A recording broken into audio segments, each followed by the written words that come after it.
How to change the default apps in Windows 11. When you select a file type, such as a JPEG image or an MP4 video, a default app in Windows will open the file. You can change the default apps for opening specific file types in the Windows Settings menu. Search for and open Settings. Select Apps on the left-hand side of the Settings window.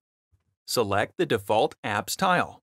Select the search field at the top and type in the file type you would like to alter the default app for.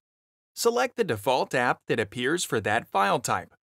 Apps that support opening the file type are shown. Choose your desired app and select Set Default. Now, the next time you open that file type, it opens in your selected default app. Find more helpful videos on our HP Support YouTube channel.